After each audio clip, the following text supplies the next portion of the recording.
Bonjour à tous, ici Alex, et vous regardez la deuxième partie de ma vidéo sur mes traumas d'enfance. Comme j'ai dit dans la description de la première vidéo, cette vidéo a littéralement été coupée en deux à la dernière minute. Désolé si le début n'est pas parfait en fonction du découpage. Il est vivement conseillé de regarder la première partie avant de regarder celle-ci, si vous voulez plus comprendre. Et bon visionnage. Que c'était vraiment arrivé, que ce n'était pas un rêve. Retournons sur un sujet beaucoup moins connu en parlant du meilleur Paper Mario. Je ne suis pas ouvert au débat. Laissez-moi vous expliquer. Ma première expérience avec ce jeu était grâce à la série de Frigiel. J'avais beaucoup aimé, et j'ai fait ce qui était logique. Harceler mon père pour qu'il me trouve le jeu. Il l'a fait, j'étais super heureux. Je lance le jeu. Blablabla, scénario, tout ça. Je ne vais pas vous faire une critique du jeu, elle arrive peut-être un jour. Mais j'aimerais vous parler du chapitre 2. Dans le chapitre 2, nous devons aller à l'hôtel de Merlier. Et dans le chapitre 2-3, on rencontre son assistante du nom de Mimic. Après un chapitre horrible à fermer les rubis et à trouver un code, on arrive au chapitre 2-4. On doit chercher Merlier dans une cave, on la trouve, sauf que Tipeee remarque quelque chose de bizarre. Et là, cette scène arrive.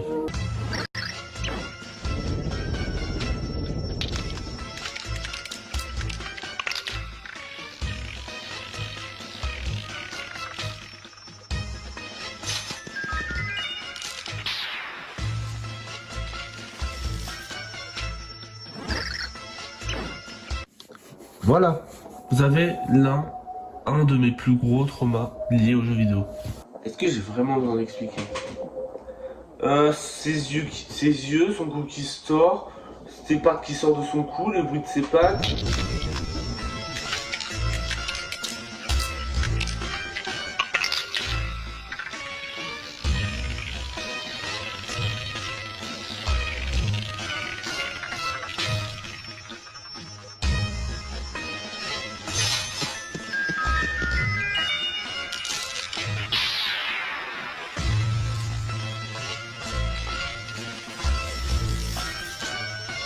C'est super creepy. Même aujourd'hui, ça me met assez mal à l'aise.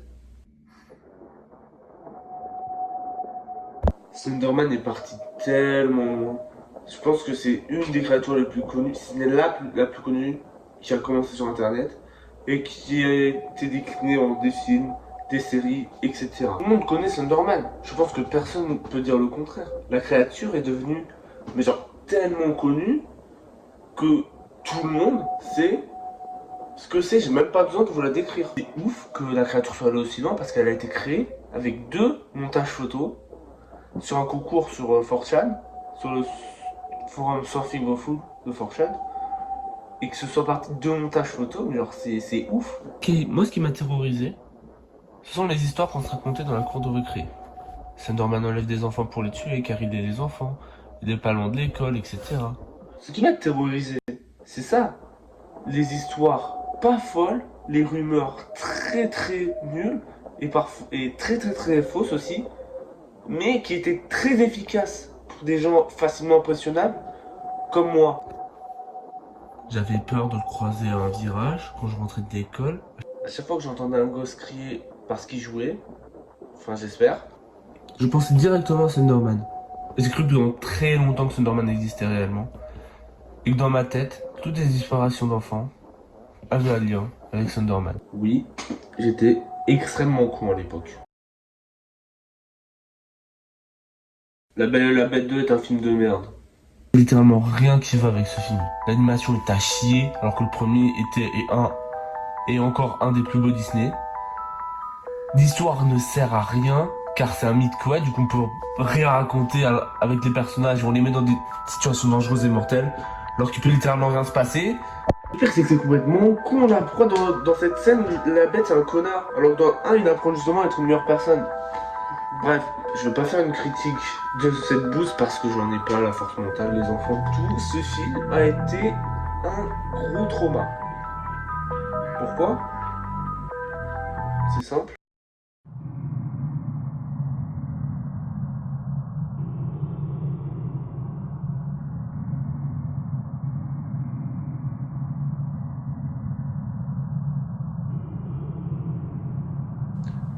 bordel, c'est quoi ce truc?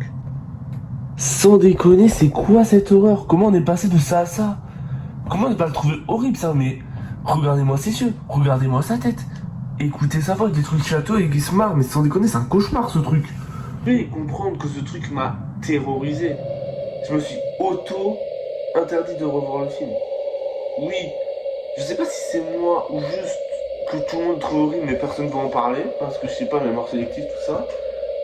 Mais c'est, sans déconner, le méchant le plus flippant de l'histoire de Disney. Il est affreux. Son animation en 3D, c'est horrible. Je faisais énormément de cauchemars à cause de ce truc. Et encore aujourd'hui, ça me met mal à l'aise. Et ça va faire qu'empirer. Où mes anciens traumas de ce top étaient des traumas assez mineurs, là on commence vraiment à entrer dans les très gros traumas.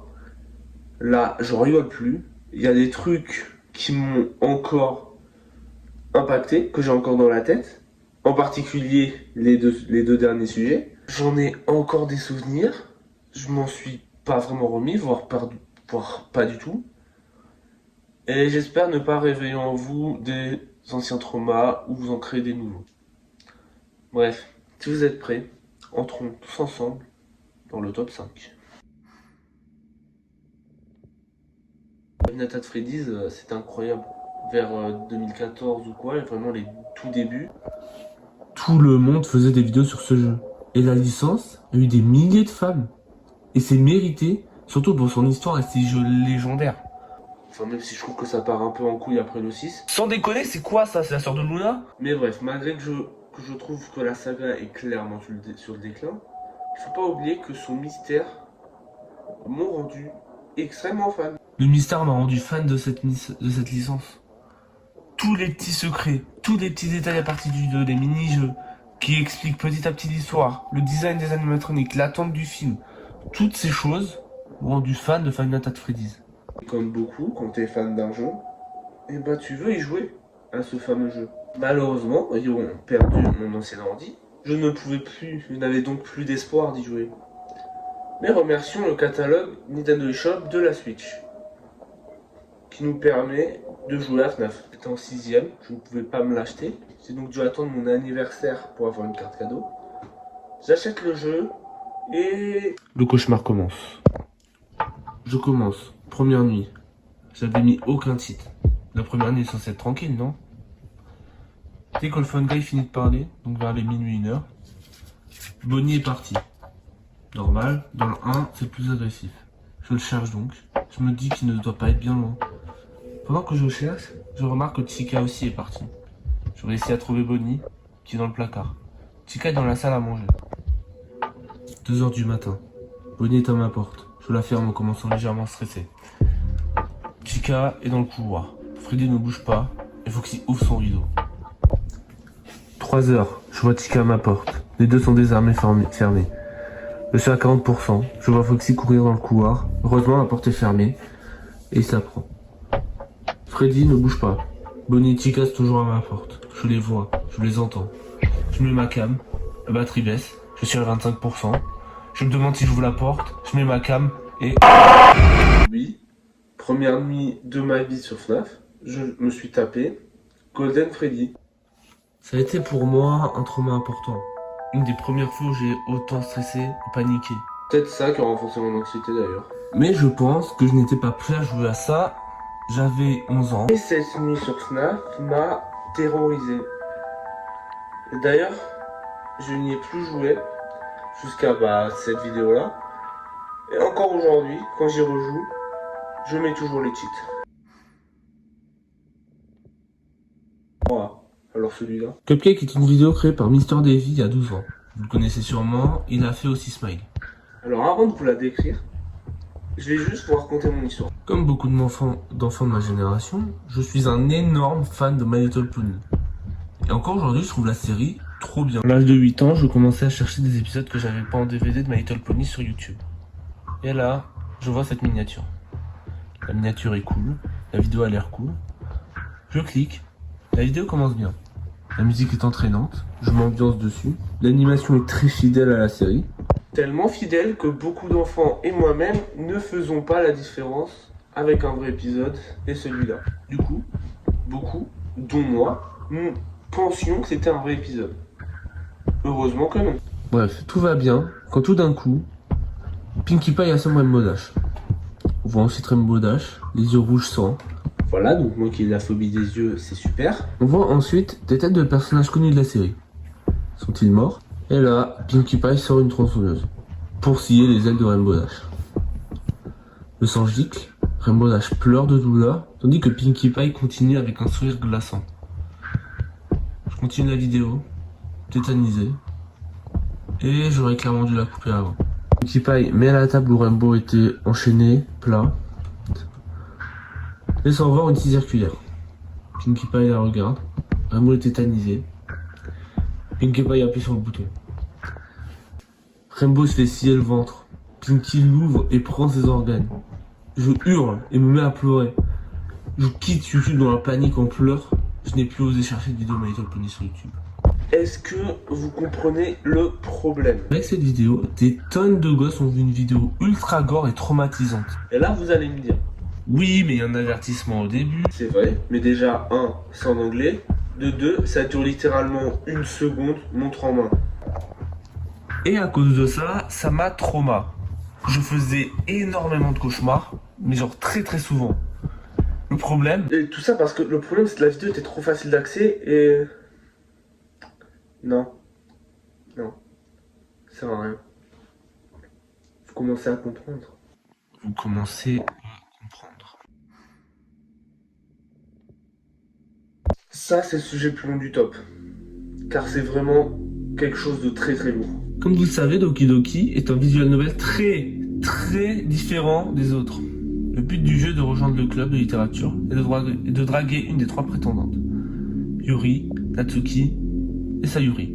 En fin 2019, j'avais une carte cadeau Steam de 15 €. Ne sachant pas quoi acheter, je tombe sur un jeu qui m'a l'air fort intéressant. Doki Doki Literature Club. Le jeu est Peggy 18, ça ne m'a pas alarmé. Vous allez me demander pourquoi ça ne m'a pas alarmé. C'est simple, à 11 ans, j'ai été con comme un steak. J'installe le jeu. Deuxième truc qui aurait dû m'alarmer, l'avertissement au début. Je le passe vite et je lance le jeu, m'appelant Alex. Le jeu commence. Je rencontre Sayori. Son caractère joyeux et drôle me fait adorer le personnage. La musique est également très entraînante, mais rien d'intéressant se passe jusqu'à ce que j'arrive dans le club de littérature. Je rencontre donc Yuri, Natsuki et Monika. Donc j'avais un énorme crush. Dans mes souvenirs, j'étais en train de faire la route de Natsuki. Enfin, c'était pas vraiment la route de Natsuki, genre premier jour, c'était l'image de Yuri, genre ça, de Sayori, genre ça. Deuxième jour, c'était le truc de Natsuki, ça. Donc je sais pas c'était quoi comme route. C'est à ce moment que je commence à vraiment aimer le jeu. Tout est beau, etc. Pendant le moment où on lit nos poèmes pour le festival, je me demande de plus en plus pourquoi le jeu est Peggy 18. Peut-être les formes des filles.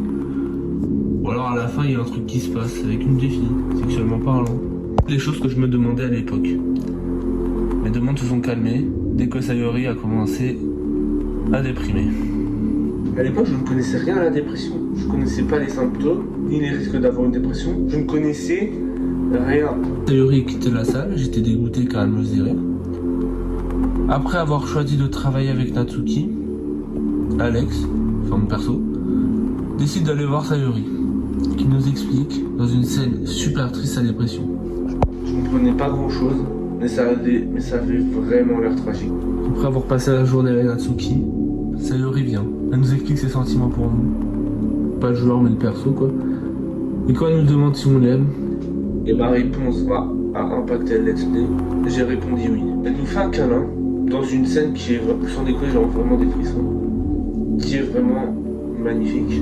le jour d'après, Sayori n'est pas devant chez nous. Bizarre, elle doit sûrement être déjà au club. Au club, personne n'est là à part Monika. Tu devrais être plus protecteur vis-à-vis d'elle, Alex. Surtout après votre discussion d'hier. Tu l'as un peu laissé sur une corde raide avec tout ça. Nous tombons sur le poème de Sayori. Sors de ma tête, sors de ma tête, sors de ma tête, sors de ma tête, sors de ma tête. Sors de ma tête. Sors de ma tête avant que je sache ce qui est mieux pour toi. Sors de ma tête avant que j'écoute tout ce qu'elle m'a dit. Sors de ma tête avant que je te montre à quel point je t'aime. Sors de ma tête avant que je finisse d'écrire ce poème. Ma poème n'est jamais vraiment fini. Il s'agit juste d'avancer. Ce poème m'a fait peur. Et un autre perso aussi. Il va donc chercher Sayori. Il toque. Aucune réponse. Il entre chez elle. Aucune réponse. Il toque à sa chambre. Aucune réponse. Il décide d'entrer. Et...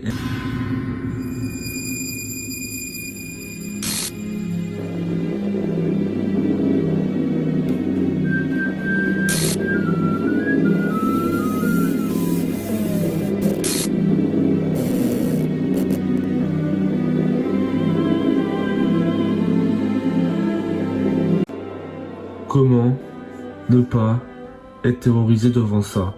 Sans déconner, juste regarder son cadavre. Il est pâle, son regard est vide, ses pupilles blanchissent, son corps est raide, les doigts en sang. Sérieusement, c'est une vision d'horreur. J'étais choqué. Je ne pouvais plus appuyer sur un bouton, mis à part pour quitter le jeu. J'ai supprimé le jeu, éteint mon ordi, et je me suis assis sur le canapé.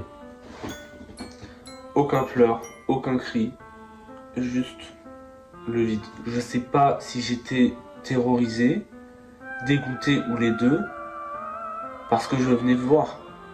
Le pire, c'est que j'ai fait beaucoup de cauchemars à cause de ce jeu. Les appels à l'aide de Sayori, qu'on ne pouvait rien faire à part lire, la scène, et cette phrase. Il a laissé son corps raide. Avec du recul, cette phrase est terrifiante. Je voulais tout faire pour oublier ce jeu. Je ne voulais plus en parler, plus y penser, plus rien. Malheureusement, je continue à penser à ça. Et ce qui m'a donné envie de revenir sur ce jeu, c'est sans déconner, cette vidéo. C'est pas une blague. Cette vidéo m'a appris deux choses. Déjà, je suis un fan de Stardust, et ça, je viens de l'apprendre. Et de deux, dans le lore, j'ai appris que si Sayori avait fait ça, c'était à cause de Monica. Et là, du coup, on en vient au let's play. J'ai donc décidé de prendre ma revanche sur ce jeu qui m'avait terrorisé. Donc au let's play, on en vient donc au choix que j'ai fait du fait de, entre guillemets, friendzoner Sayori. Si j'ai fait ça, c'est parce que je pensais que si on lui disait « non, je ne t'aime pas », elle n'aurait pas fait ça. Sauf que ça m'a fait apprendre qu'on ne pouvait rien faire pour éviter ça. Et c'est terrifiant. Le fait que genre avec toutes ces démarches, même en faisant une route 100% Sayori dans le let's play sans le vouloir, sachant que je ne pouvais rien faire et que elle était obligée, entre guillemets, de se tuer pour que l'acte 2 commence, sachant qu'on ne pouvait rien faire, ça m'a mis très très mal, mais genre très très vite. Et avec l'acte 2, j'ai juste envie de dire que, heureusement, que j'avais arrêté en 6ème.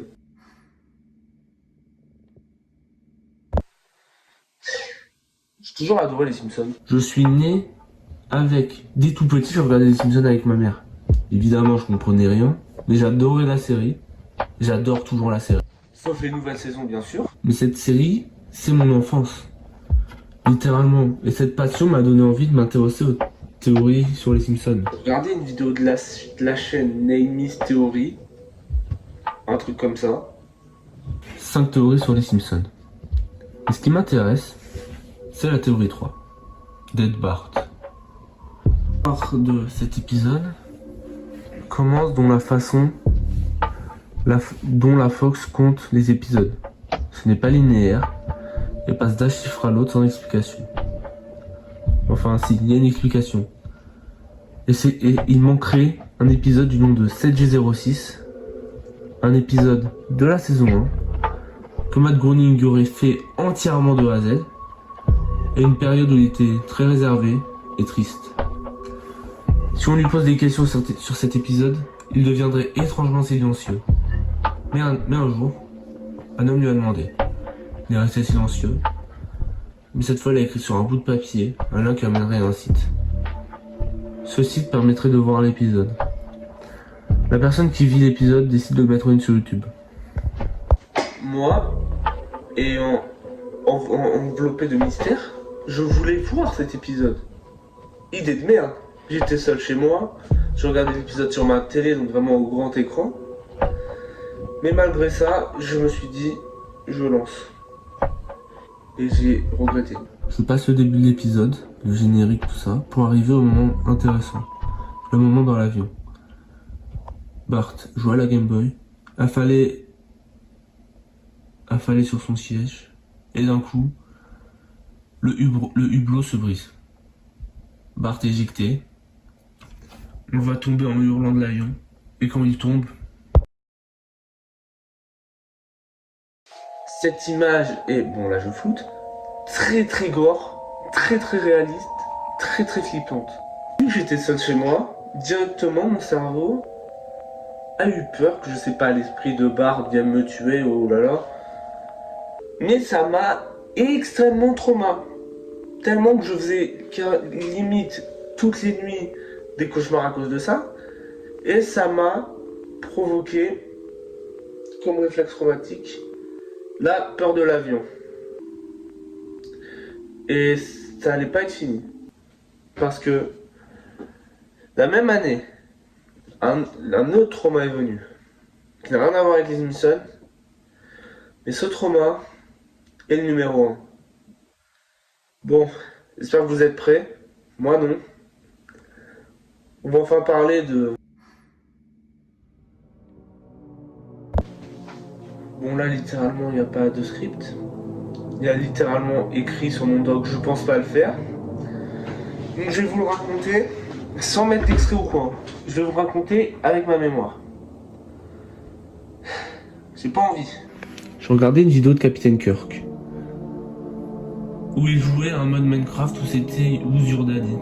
Et à un moment, il y a cet extrait. Qui a fait ça?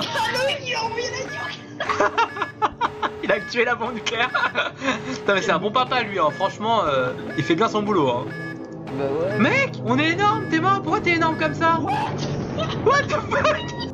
Ce son de même très connu, je voulais le chercher. Je me suis donc dit, C'est le son d'une alarme nucléaire, donc nuke, et c'est un mème. Mème. Donc cherchez nuke mème sur YouTube. Je cherche, et là je tombe sur cette vidéo. Nuke mème elle s'appelle. Cette vidéo, je ne comprends pas ce qu'elle fait encore en ligne. Genre, je ne comprends pas. Laissez-moi vous raconter comment se passe cette vidéo. Toujours sans script, hein, tout est dans ma tête, tellement c'est gravé dans ma tête, dans mon mémoire de merde. Cette vidéo, elle commence sous fond d'une musique. La musique c'est What a Beautiful World de Louis Armstrong. Et ça commence, des enfants jouent dans un parc avec une ville derrière, il y a leurs parents, tout ça dans le parc. Tout va bien, vraiment, rien de mal peut se passer. Et d'un coup, une bombe nucléaire elle tombe sur la ville. Donc il y a un gros flash, il y a un champignon qui se crée, il y a les enfants, ils tombent, parce que voilà. Donc, le gros flash, moi déjà là je commence à avoir peur. Et ensuite, on voit un mec coller à un grillage en feu qui hurle sa mort, qui hurle sa race. Là, j'ai même pas essayé de comprendre. J'ai directement quitté la vidéo tellement je ne pouvais pas regarder ça. Alors, je sais que comparé à les autres trucs, c'est beaucoup plus court parce que c'est simple. Je n'ai pas envie de revoir cette vidéo. Je n'ai pas envie d'écrire des trucs sur mon doc.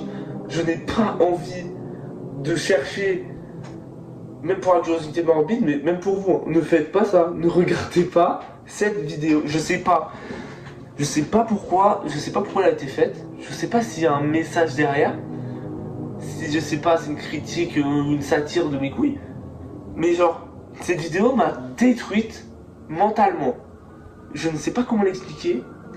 Cette vidéo est venu après Dead Bard, après Doki Doki, et pourtant ça là, ça m'a détruit. Tellement détruit que à chaque fois qu'un avion passait dans le ciel, je vous jure que c'est vrai, j'avais peur qu'il lâche une bombe du coup. Le premier mercredi du mois, l'alarme, à chaque fois, j'en ai peur du coup. Et la fameuse musique, What the Beautiful World, tout ça. Déjà qu'avant je l'aimais pas trop, mais maintenant à chaque fois que je l'écoute, ça me procure une crise d'angoisse. Ce n'est pas une blague, à chaque fois que je l'écoute, je suis en panique totale. Je ne comprends pas le but de cette vidéo. Je ne comprends pas ce qu'elle fait encore en ligne. J'espère, c'est bien sûr des acteurs, mais je ne comprends pas s'il y a un sens, doit y avoir un sens. Mais je ne comprends pas. Cette vidéo a fait partie des choses qui ont créé mon anxiété. Je le sais parce que après cette vidéo, j'ai commencé énormément à stresser, énormément à paniquer. J'en ai même parlé à un psy qui m'a diagnostiqué de l'anxiété. Ne regardez pas cette vidéo. Franchement, je sais que même pour... je sais pas, si vous voulez faire une blague, hein, non, faites pas ça. Faites pas ça parce que bon, ça sert à rien quoi. Ça sert à rien. Ça sert à rien. Bon, on va commencer la conclusion. Je pense que vous voyez où on veut en venir. C'est la fin du top. Je pense qu'on peut le dire. C'était pas de tout repos, surtout pour moi et surtout pour le dernier et l'avant-dernier. Mais du coup, j'aimerais finir avec une simple question. Quel était le but de cette vidéo? C'était pas juste ouais top 15 parce que je sais pas, c'était bien. Non. Cette vidéo, c'était une prévention et exposer le problème qu'on a tous eu lieu avec YouTube. Les gens de la Gen Z et de la Gen Alpha ont et auront, pour la Gen Alpha, des traumas liés à YouTube. Exemple, la Gen Z, beaucoup de... on s'appelle là, Cupcake a été un très gros trauma. Pour la Gen Alpha, je sais pas, de avoir des traumas liés à YouTube, genre... je sais pas, ça se trouve Skibidi Toilette, c'était un trauma pour beaucoup d'enfants. Et on ne juge pas les traumas. Et c'est vrai qu'il ne faut pas juger les traumas parce que juger les traumas, dire ouais t'as eu peur de ça, t'es qu'une merde, ça te fait peur ou quoi, ça enfonce le mec dans sa détresse plutôt de l'aider à oublier ce trauma du coup. Ce qu'il faut faire. C'est pour ça que les psys aident à enlever les traumas. Et les traumas peuvent être très très graves. Les traumas dont j'ai parlé là, les traumas culturels, ça va rarement mener à une dépression ou quoi. Je parle vraiment des traumas de trucs privés. Les traumas, tout le monde en aura. Malheureusement, tout le monde en aura. On vit dans un monde où la cruauté est très présente. C'est pour ça que tout le monde aura au moins un trauma. Mais le problème avec YouTube, c'est que pour les vidéos comme Cupcake, pourquoi au moins pas un moins de 18 alors que c'est objectivement super gore. Et j'ai même regardé sans compte YouTube. Si on pouvait voir cette vidéo, on peut la voir. Et vu que quand t'es gosse, t'as pas de compte YouTube, c'est pour ça que beaucoup de gens sont tombés sur des vidéos comme Emmy's Bad, Racist Mario, tout ça. Et le problème, c'est que, contrairement sur YouTube, c'est que les gens disent, je sais pas, font des traumas un mème. Je sais pas, alors par exemple, même sur internet généralement, le problème c'est que maintenant, avec des trucs sur Telegram où apparemment, j'y suis pas, hein, ou Telegram où apparemment il y a des trucs bien gore et que genre tout le monde s'en fout, que personne ne fasse rien et que ça laisse couler, bah il y a des gosses qui vont être traumatisés par des vidéos par exemple d'un mec avec un fait de nuit qui écrase un autre sans faire exprès. Et ça va trauma des gens, ça va même certains les détruire mentalement. Et c'est ça qui est grave, c'est que le problème avec YouTube, et surtout Telegram avec Internet en général, il n'y a aucune restriction pour les vidéos pas connues. Certaines vidéos qui ont du gore et qui font genre 1 million de vues, ok, YouTube ils peuvent les enlever. Par contre, une vidéo qui de meurtre par exemple sur YouTube mais qui a genre max 10 vues et que les mecs qui la regardent ne la signalent pas, YouTube ne va pas en toucher. Pourquoi? Je sais pas. Ça doit être... je sais pas. Donc le problème sur YouTube c'est ça. Et donc le problème également avec les traumas liés à YouTube, c'est que certains trucs servent à rien. Autant des ARG qui ont des morales, ok, mais genre les trucs genre Cupcake, Racist Mario, Emmy's Bad, Dead Bart et ce putain de Nukeman, ça sert à rien. Enfin peut-être Nukeman, je pense que Nukeman c'est une critique de, je sais pas, nucléaire de l'Amérique, tout ça. Mais pour Emmy's Bad et pour Cupcake, ça sert juste à faire du gore. Et pour Emmy's Bad, de mettre des enfants, enfin de montrer à des enfants ce que c'est le non-consentement et sur ça peut détruire l'enfance de certains.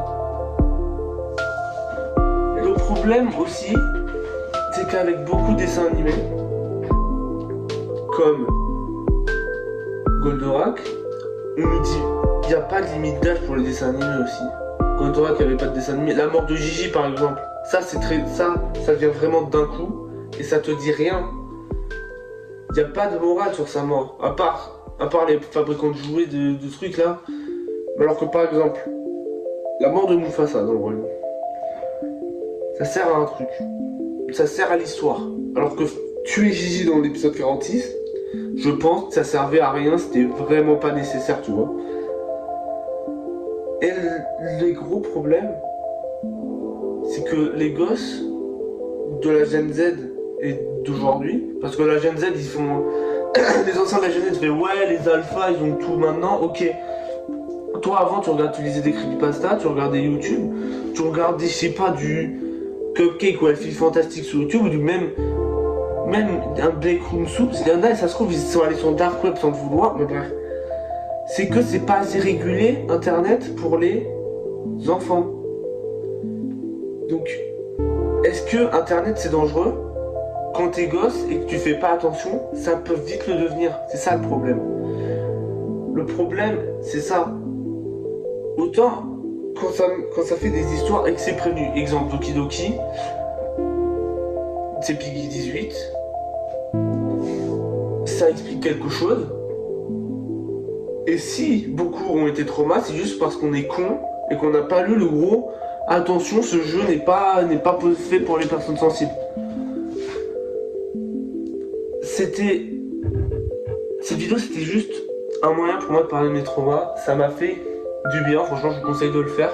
Bon pas trop publiquement, moi c'était des trucs assez. C'était des vidéos, genre si je parlais de trucs privés, tu vois, tu le fais pas, c'est logique, tu le fais pas en public. Mais voilà, j'aimerais finir cette vidéo en disant que non, Internet n'est pas dangereux, mais que ça peut vite le devenir pour les enfants. Faudrait plus réguler pour les enfants YouTube et tout. Je dis ça même si je sais que ça va pas changer, mais voilà. J'espère que cette vidéo vous aura plu. C'était des longs mois de travail. Ciao tout le monde. Peace. Et faites attention à ce que vous voyez sur Internet.